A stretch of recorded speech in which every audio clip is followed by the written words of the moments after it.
জনাব তারেক রহমান জনকণ্ঠে পত্রিকায় দেখলাম একটা নিউজ প্রচার হচ্ছে। উনি বলেছেন যে বাজারে দ্রব্যমূল্যের দাম বাড়াইলে তাদেরকে কিভাবে কি করা লাগে আমরা করব। এই রমজানে আমাদের সবচেয়ে বড় সমস্যা হলো বাজার। মাঝে মাঝে বাজারে আগুন লেগে যায়, চিনির দাম বাড়ে, ছোলা বুটের দাম বাড়ে। জনাব তারেক রহমান জনকণ্ঠে পত্রিকায় দেখলাম একটা নিউজ প্রচার হচ্ছে।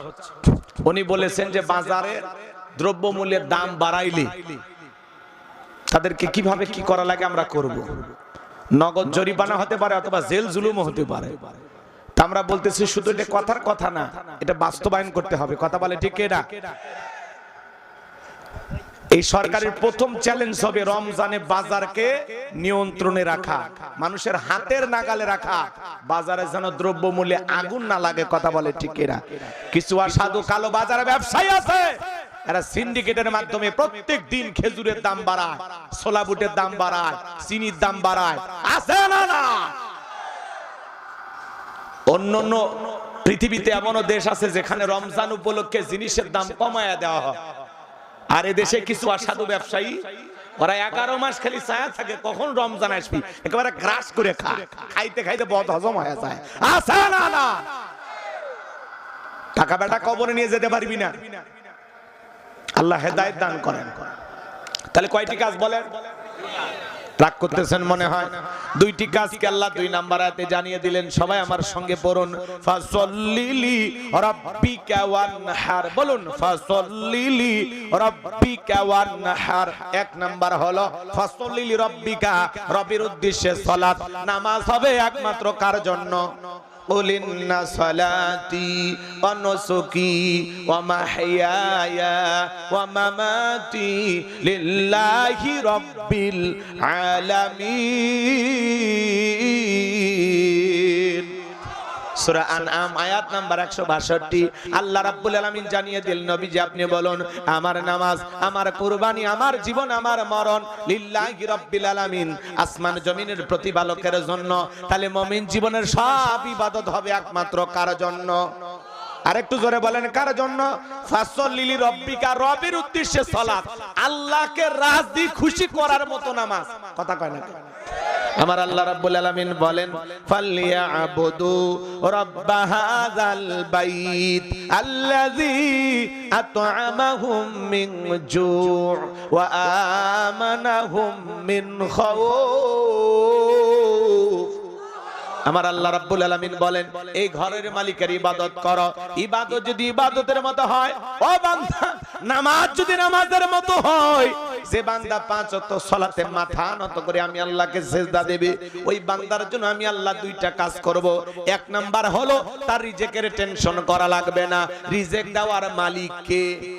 আপনাদের এলাকায় একটা প্রাণী আছে, গভীর রাতে বের হয়, কু কইয়া চিল্লায়, নাম হলো শিয়াল পণ্ডিত।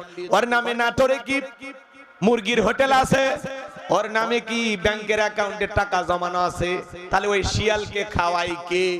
আল্লাহ যদি একটা শিয়ালকে খাওয়ায়, সকালবেলা একটা পাখি খালি পেটে নির থেকে বের হয়ে যায়, সন্ধ্যাবেলায় পাখির পেটটা ভরে বাসায় ফেরত আসার ব্যবস্থা করে কে?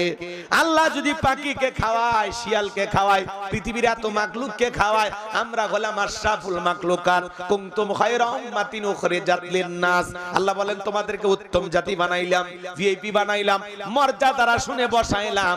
আল্লাহকে আমাদেরকে না খাওয়ায় মারবেন না। আমার আল্লাহ রাব্বুল আলামিন বলেন, ওয়ামা মিন দাব্বাতিন ফিল আরদি ইল্লা আলাল্লাহি রিজকুহা। আল্লাহু আকবার। সূরা হুদের ভিতরে আল্লাহ পাক জানায়া দিলেন, এই পৃথিবীর জমিনে এমন কোন বিচরণশীল প্রাণী নাই যার রিজেকের ব্যবস্থা আমি আল্লাহ আসমান থেকে করি না। ওই আটলান্টিক মহাসমুদ্রের ৩৩,০০০ ফিট গভীর অতল পানি নিচে থাকা ছোট্ট একটা প্রাণী, তার রিজেকের ব্যবস্থা আমি আল্লাহ আসমান থেকে করি। বলুন আল্লাহু আকবার। আর একটু জোরে বলুন আল্লাহু আকবার। আমার দরদের ভাইয়েরা, কলিজার ভাইয়েরা, তাহলে নামাজের মতো আদায় করলে 1 নাম্বার আল্লাহ রিজিক দিবেন। তাহলে আল্লাহকে রাজি খুশি করার জন্য নামাজ পড়ার দরকার আছে না নাই? কারা কারা 5 ওয়াক্ত সালাত আদায় করবেন? 2 হাত তুলে আল্লাহকে দেখান। আল্লাহ আমাদেরকে 5 ওয়াক্ত নামাজি বানায় দাও। চিল্লায় কোন আমিন। আর একটু জোরে বলেন আমিন। তাহলে 1 নাম্বার নামাজের মতো আদায় করলে আল্লাহ রিজিক দেবেন। 2 নাম্বার হলো ওয়া আমানাহুম মিন খাউফ, আল্লাহ সকল ভয় থেকে নিরাপত্তা দেবেন। আমাদের সমাজে ভয় আছে না নাই? মেয়েটা কলেজে গেল একা একা ফিরবে নাকি জামাই সাথী নিয়ে ফিরবে, ভয় আছে না নাই? মেয়েটা স্কুলে গেল ভালোভাবে ফিরবে নাকি কারো লালসার শিকার হবে, ভয় আছে না নাই? আপনি বিকাশের দোকানদার, 5 লাখ টাকা নিয়ে নাটোর শহর থেকে আপনারা গ্রামে এই নূরপুরে আসবেন, মনে মনে ভাবতেছেন আল্লাহ এই টাকা নিয়ে রাত 2টার পরে গ্রাম পর্যন্ত যাইতে পারবো নাকি চোর ডাকাত ছিনতাইকারী কবলে পড়ে টাকা জান 2টা হারাবো, ভয় আছে না নাই? স্বাধীনতার 54 বছর কেটে গেল, আজ পর্যন্ত চুরি বন্ধ হয়নি, মসজিদের জুতা চুরি বন্ধ হয়নি, এমনকি মসজিদের মাইকও চুরি হয়, সেই মাইক দিয়ে আজান হয়, ওই মাইকও নাই। কথা ঠিক লয়? হ্যাঁ, আমার মসজিদে আজ থেকে 3 বছর আগে চুরি হয়েছিল, আমি যেখানে জুমা পড়াই। বগুড়া শহরে আমি নামাজ পড়তে গেছি, 3 বার স্যান্ডেল হারাইছি, 3 বার। ঢাকা কল্যাণপুর চেনে আপনার? মানে চোর কি আমাকে চেনে নাকি? চোরে না শোনে ধর্মের কাহিনী, ওটা হুজুরের স্যান্ডেল না খেজুরের স্যান্ডেল কি বোঝে? কথা কন নাকি আপনারা? তাহলে স্যান্ডেল চুরি বন্ধ হচ্ছে না, মসজিদের মাইকটাও চুরি হয়, যেটাতে মুয়াজ্জিন 5 বার মানুষকে আল্লাহর দিকে আহ্বান করে। জুতের নিরাপত্তা নেই, আর 5 লাখ টাকা নিয়ে রাত 2টার দিকে আসবে, নিরাপত্তা আছে? স্বাধীনতার 54 বছর কেটে গেল, চুরি বন্ধ হয়নি। চুরি বন্ধ হবে সেই দিন আল্লাহর কোরআনের আইন দিয়ে চোরের বিচার করা হবে যেই দিন। আজ থেকে 1500 বছর আগে আল্লাহ আইন দিয়েছেন ওয়াসারিকু ওয়াসারিকাতু ফাকতু আইদিয়াহুমা জাযাআম বিমা কাসাবা নাকালাম মিনাল্লাহ। সূরা মাইদার 38 নম্বর আয়াতে আল্লাহ আইন দিয়েছেন চোর পুরুষ হোক আর নারী হোক, আল্লাহর বিধান, আল্লাহর ফয়সালা, অপরাধ যদি প্রমাণিত হয় চোরের হাত কেটে দাও। একটা চোরের হাত কেটে সোশ্যাল মিডিয়ার মাধ্যমে ফলাও করে যদি প্রচার করা হতো, প্রত্যেকটা স্যাটেলাইট টেলিভিশনে 2-3 ঘন্টা পরে যদি ব্রেকিং নিউজ আওয়ারে দেখানো হইতো, ব্রেকিং নিউজ আওয়ারে যদি দেখানো হইতো যে বাংলার পার্লামেন্টে আইন চালু হয়েছে চুরি করলে হাত কেটে দেওয়া হবে, একটা চোরের হাত কেটে খালি বিচার করে দেখেন 24 ঘন্টায় সমস্ত চোরেরা তওবা করে আল্লাহর ওলি হয়ে যাবে। ও বলে ভিক্ষা করে খাবো, তাও চুরি করব না। কিন্তু কে শোনে কার কথা? আজও গেল না মনের ব্যথা। এখন উচিত কথা যদি কই, পিঠের উপর দিয়া যাবি মই, এই আনন্দে কিছু লোক কিনে খাবে বগুড়ার স্পেশাল দই। কথা বলেন ঠিক কিনা? যত দোষ নন্দ ঘোষ, 70টা বললে দোষ, করলে অন্যায়ের প্রতিবাদ, নামটা হবে তোমার মৌলবাদ, নামটা হবে তোমার জঙ্গিবাদ। পেন্টাগনে হামলা হলো, দোষী খুঁজে নাহি পেল, পেন্টাগনে হামলা হলো, দোষী খুঁজে নাহি পেল, ওসামাকে দিল দোষের অপবাদ, নামটা হবে তোমার মৌলবাদ, নামটা হবে তোমার জঙ্গিবাদ। কথা বলে নেতা আল্লাহর আইন কেন চালু করে না? ওই যে কথা আছে সরিষাই ভূত। নেতা যদি আল্লাহর আইন চালু করে, নেতা জানে যে পরিমাণে দুর্নীতি করে দেশের টাকা বিদেশ পাচার করছি, প্রথম হাত নেতার টাকাটা যাবে। কথা বলে ঢেকেরা। বিগত 16 বছরে যারা ক্ষমতায় ছিল হাজার হাজার কোটি টাকা বিদেশে পাচার করেছে, 11 লক্ষ কোটি টাকা বিদেশে পাচার করেছে, বেগম পাড়া বানাইছে। কথা কয় না? দুর্নীতি কম হয়েছে?